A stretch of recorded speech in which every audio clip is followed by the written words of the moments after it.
Hello brilliants, how are you? Hope so that you are all fine and spending a great time students. This time we are doing for class 7th NCERT Math chapter number 3 data handling और अभी हम कर रहे हैं try these page number 66 का, क्योंकि आपको इसमें काफ़ी दिक्कत हो रही थी कि कैसे लिखा जाए, कैसे किया जाए, क्या दिया हुआ है। तो मैंने ये एक और वीडियो आपके लिए बनाया है आप ही की प्रॉब्लम को सॉल्व करने के लिए। तो ये जो क्वेश्चन है थोड़ा सा अलग है, तो आपको समझना होगा कि क्वेश्चन में क्या दिया हुआ है और इसे आप कैसे कर पाएंगे, कैसे लिखेंगे।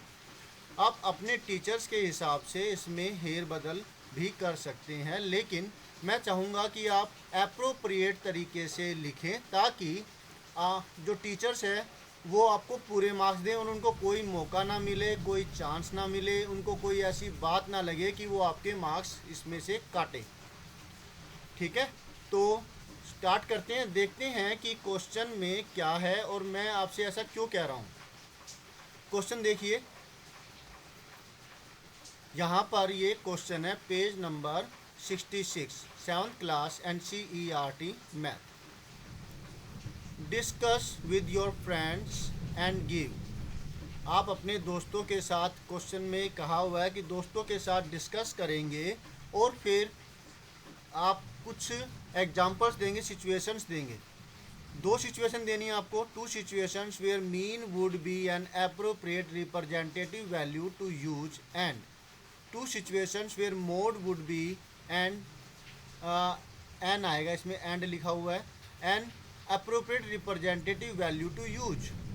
आपको दो सिचुएशन देनी है जहाँ पर जो मीन आता है, कई सारी डाटा का जो मीन आता है वो बिल्कुल अप्रोप्रिएट हो और वो रिप्रेजेंट करे लार्ज नंबर ऑफ पीपल को।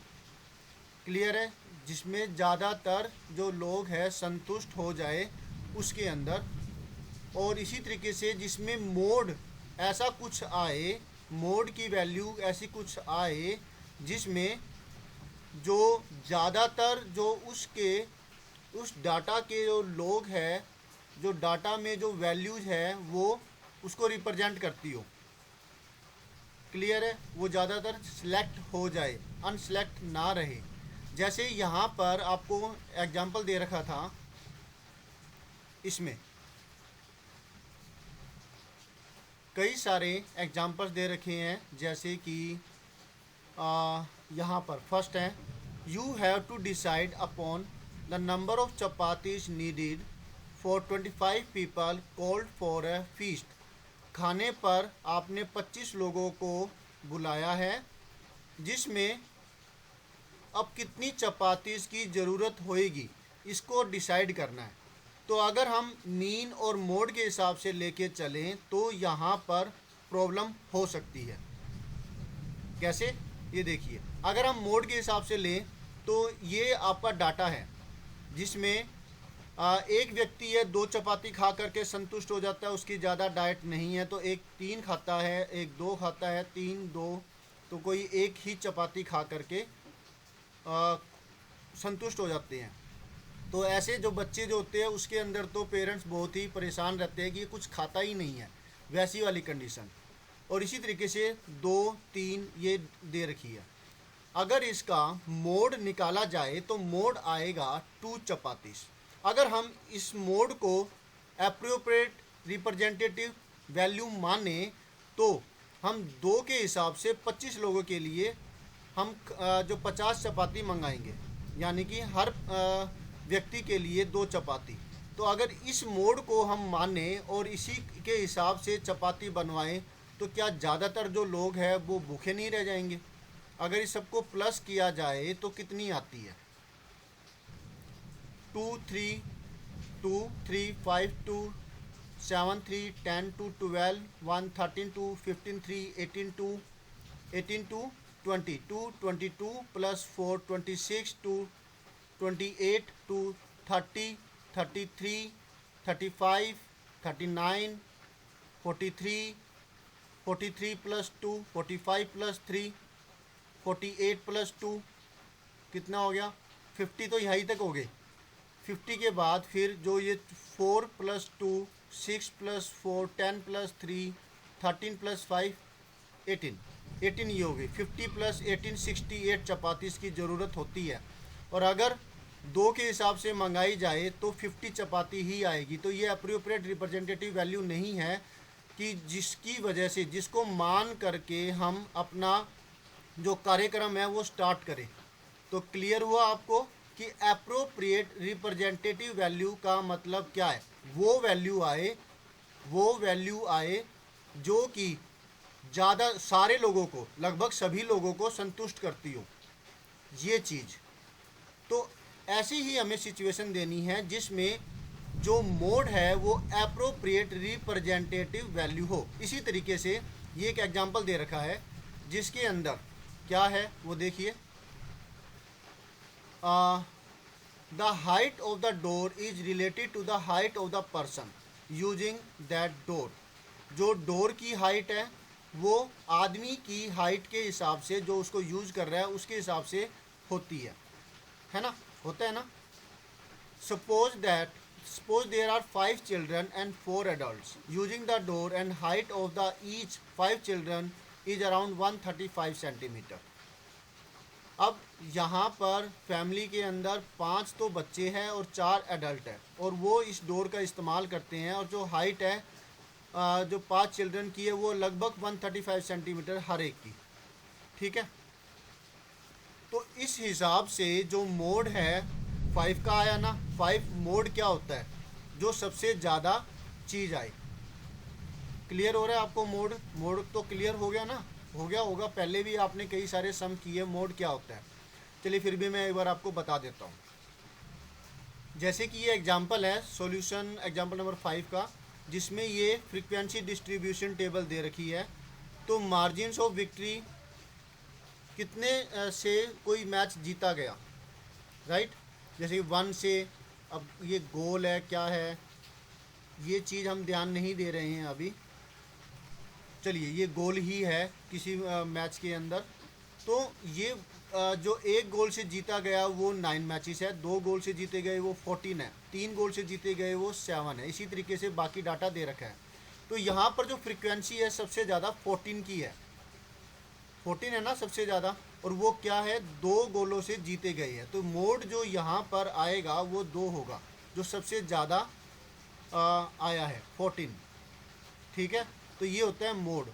तो वैसे ही वहाँ पर जो हमने एग्जांपल लिया था रोटी का, तो उसके अंदर सबसे ज़्यादा जो लोग हैं वो पसंद करते हैं, वो 2 रोटी खाना पसंद करते हैं। तो मोड 2 रोटी का हुआ था। होप सो आपको क्लियर हो गया होगा। अब ये नेक्स्ट एग्जांपल जो आपको मिल रहा है वो नेक्स्ट एग्जांपल है डोर के हिसाब से। तो 5 बच्चों का, जो 5 बच्चे ज़्यादा हुए ना 4 एडल्ट्स के मुकाबले में, तो अगर इनके हिसाब से डोर बनाया जाए तो बेचारे एडल्ट का क्या होगा। एडल्ट तो दिक्कत में आ जाएंगे, जिसकी हाइट जो है बच्चों की हाइट से तो ऑब्वियसली ज़्यादा ही होगी। Is that clear? ये है एप्रोप्रिएट रिप्रेजेंटेटिव वैल्यू का चूज करना या ना करना। तो यहाँ आपको ऐसी सिचुएशन देनी है जहाँ पर मोड एप्रोप्रिएट रिप्रेजेंटेटिव वैल्यू हो।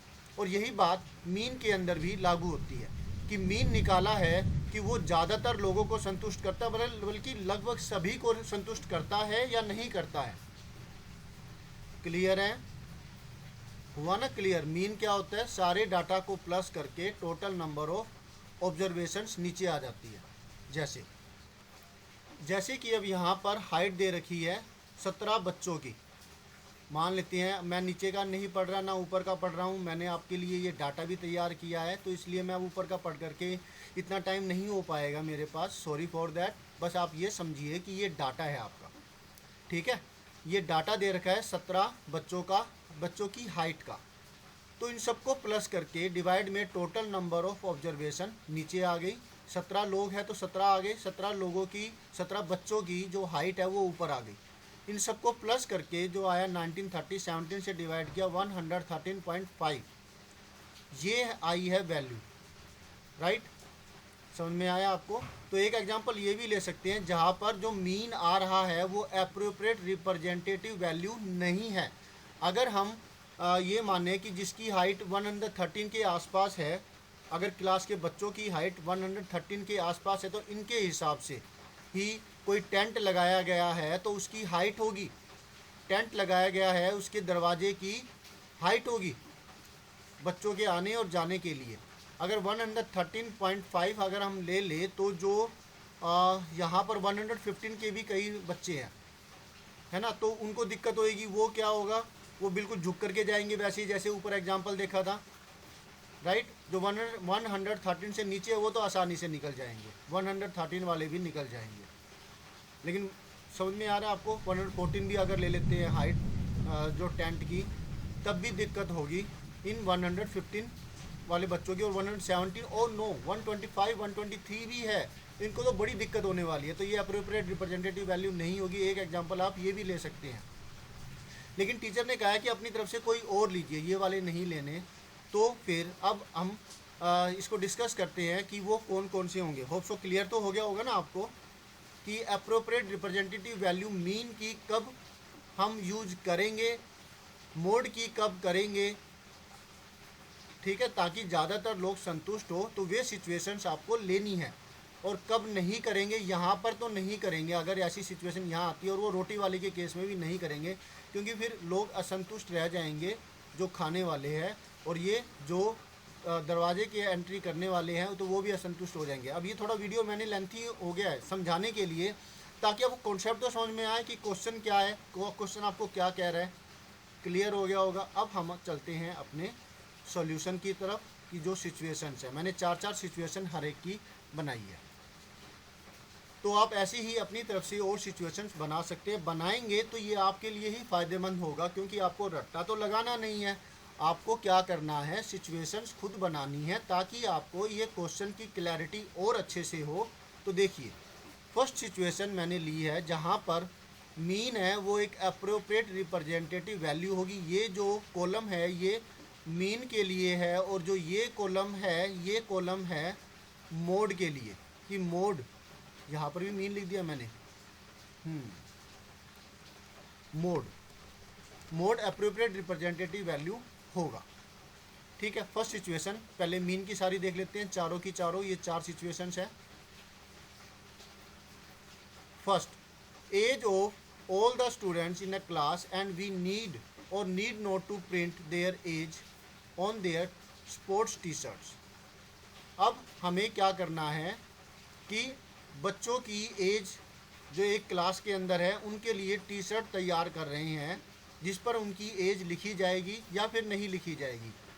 अगर जो एज की जो मीन आता है वो अप्रोप्रिएट लगभग आता है, जैसे मान लिया कि किसी क्लास के अंदर जो 12 साल है तो किसी की 11 साल हो, किसी की 13 साल हो, किसी की 15 साल हो, ऐसा तो नहीं होगा ना क्लास के अंदर। तो क्लास के अंदर तो किसी की 12 साल होगी, किसी की 12.5 साल होगी, किसी की 12 साल 2 महीने होगी, किसी की 11 साल 8 महीने होंगे, इस तरीके से कुछ होगी आसपास। इतना ज़्यादा फ़र्क नहीं आएगा कि कोई 12 साल का है तो कोई 15 साल का होगा, उसमें कोई 20 साल का होगा, तो मीन जो निकलेगा वो अप्रोप्रिएट नहीं आएगा।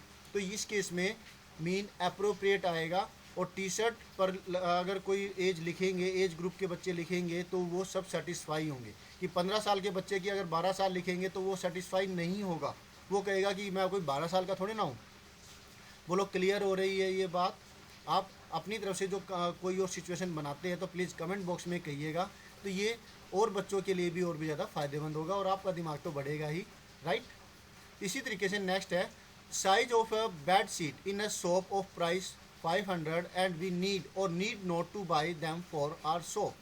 अब एक जो बेड सीट की जो साइज है लगभग सभी का बराबर, किसी का बहुत ज़्यादा हो गया, किसी का कम हो गया। 500 रुपये तक की जो बेड सीट है उसका प्राइस, जो मतलब 500 रुपये तक की जो बेड सीट है उसकी जो साइज है जो दुकान के लिए चाहिए है वो वाली। अब शॉप के अंदर 500 रुपये वाले के सबका एक जैसा साइज होगा, थोड़ा बहुत भी फ़र्क नहीं होता क्योंकि मशीनों से बनते हैं। तो फिर वो बंदा ख़रीदेगा ही ख़रीदेगा, ठीक है, कि वहाँ पे एक स्टॉक लग रखा हुआ है और सबका साइज़ लगभग एक जैसा है, और वो दुकानदार जो ख़रीदने वाला है उसके लिए ओके है। तो वो डिसाइड करेगा कि हाँ भाई, मैं ये जो है मेरे दुकान के लिए 500 सेट है या 200 सेट है या 100 सेट 100 जो चादरें हैं वो लेंगे। इसी तरीके से अगला है दो कंस्ट्रक्शन साइट के ऊपर मान लिया कि घर बन रहा है, दुकान बन रही है या फिर कोई हॉल बन रहा है, तो जो ईंटें होती है सब ईंटों का जो साइज है, वेट है, लगभग सबका बराबर होता है। थोड़ा बहुत ही कुछ ग्राम का फ़र्क आता है, साइज का थोड़ा बहुत ही कम फ़र्क आता है, बिल्कुल शेप होती है, एक जैसी शेप होती है, तो ओबियसली वो ब्रिक्स खरीदेंगे। लेकिन अगर मान लिया रोड के लिए आप ब्रिक्स खरीद रहे हो, किसी का साइज़ छोटा किसी का साइज़ कम होता है, जो आजकल रोड इंटरलॉकिंग वाली ईंटें बनती है, तो उसके केस में आप अगर ज़्यादा फ़र्क आएगा तो आप उस भट्ठे से सामान नहीं खरीदेंगे, और नहीं तो आप खरीदेंगे अपने घर, अपनी दुकान, अपनी जो कंस्ट्रक्शन साइट है उसके लिए। कॉन्ट्रैक्टर है वो खरीदेगा, ओनर है वो खरीदेगा। इसी तरीके से चौथा एग्जांपल लिया है कि 5-5 किलो की जो आटे की थैलियाँ होती है उसके अंदर ज़्यादा फ़र्क नहीं होता, कुछ ग्राम का फ़र्क होता है। किसी में 4 किलो 900 ग्राम होगा, तो किसी में 4 किलो 950 ग्राम होगा, किसी में 5 किलो 100 ग्राम भी हो सकता है, किसी में 5 किलो 50 ग्राम भी हो सकता है। थोड़ा बहुत फ़र्क आता है, 100 ग्राम कम हो सकता है, 100 ग्राम ज़्यादा हो सकता है। तो तब भी आप अपनी शॉप के लिए वो आटा थैली खरीदेंगे, और अगर ज़्यादा फ़र्क आएगा तो आप उसमें उसको नहीं खरीदेंगे। तो अप्रोप्रिएट रिप्रेजेंटेटिव वैल्यू हो जाता है अगर आप इस तरीके की ये वाली सिचुएशन में, ज़्यादातर सिचुएशन में ऐसा होगा ही होगा। इसी तरीके यहाँ तो मीन का केस था, मीन होगा ही होगा। और अगर अब यहाँ पर मोड का केस अगर आप ले, तो मोड के केस में ये अप्रोप्रिएट रिप्रेजेंटेटिव वैल्यू होगा। और जो ऊपर हमने सिचुएशन ली थी रोटी का और दरवाजे का, वहाँ नहीं होगा। ठीक है, तो पहली सिचुएशन है children who like mobile in a family and we need और need not to buy mobile for them according to their mode of the data.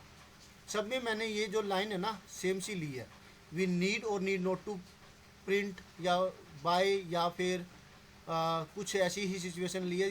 ये वाली जो चीज़ है सब में एक जैसी सी है, तो आपको ज़्यादा दिक्कत नहीं आएगी, सब में एक जैसी सी आ रही है। आप ये मत समझिए कि स्टेटमेंट ज़्यादा बड़ी है, राइट।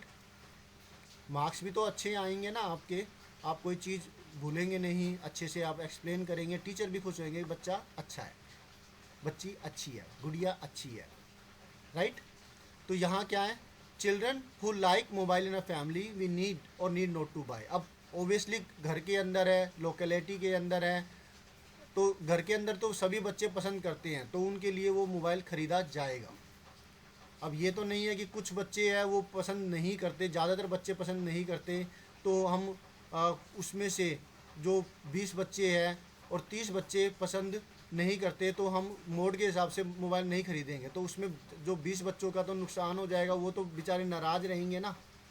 अब आप कहेंगे इतने बच्चे, ये हम एक एग्जांपल ले रहे हैं कि किसी लोकेलिटी के अंदर अगर कोई संस्था है वो चीज़ खरीद करके देना चाहती है, तो उस हिसाब से अगर कोई ये डाटा के हिसाब से मोबाइल ख़रीदा जाए या नहीं ख़रीदा जाए, बच्चों के लिए लैपटॉप ख़रीदा जाए या नहीं ख़रीदा जाए, टैब ख़रीदा जाए या नहीं ख़रीदा जाए, वो चीज़ क्लियर है।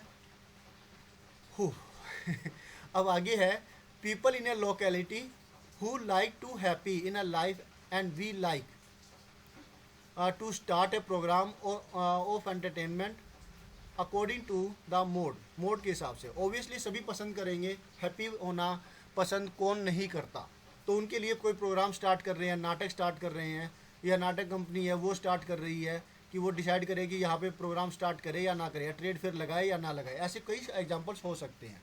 इसी तरीके से तो यहाँ पर ज़्यादातर का केस यही आएगा कि वो पसंद करेंगे, ओबियसली प्रोग्राम पसंद करेंगे, तो ये प्रोग्राम चलेगा।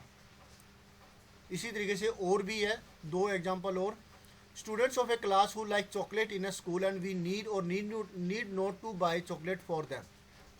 अब चिल्ड्रन डे है या फिर कोई और ऐसा डे है, या फिर बर्थडे है किसी बच्चे का, तो वो चॉकलेट खरीदे, रसगुल्ले खरीदे, चाउमीन खरीदे, क्या खरीदे उन बच्चों के लिए, चाउमीन तो कौन खरीदता है वैसे, है ना। तो वो बर्थडे बॉय है, वो बच्चों के लिए चॉकलेट खरीदेगा क्योंकि सभी को पसंद आती है, बच्चों को चॉकलेट पसंद आती है, तो थोड़ी बहुत तो खानी चाहिए, हफ्ते में 1 बार खा लीजिए, 2 बार खा लीजिए। ये दिमाग को भी मजबूती देती है, दिमाग को अच्छा केमिकल देती है और दिमाग बढ़ता भी है, इस पर अच्छा असर पड़ता है। लेकिन ज़्यादा खाने से दांत सड़ जाएंगे राजू, दांत दांत सड़ जाएंगे, ज़्यादा खाने से दांत सड़ जाएंगे, ज़्यादा नहीं खाना है ताकि कीड़े ना लगे, ठीक है। ये हो गया।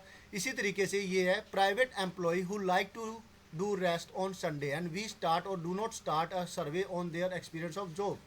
प्राइवेट जो एम्प्लॉई होगा ओबियसली वो संडे को छुट्टी करना पसंद करेगा, वो चाहेगा कि वो अपना टाइम अपनी फैमिली को पर बिताए, वो चाहेगा कि वो टाइम अपना खुद के लिए कुछ बिताए।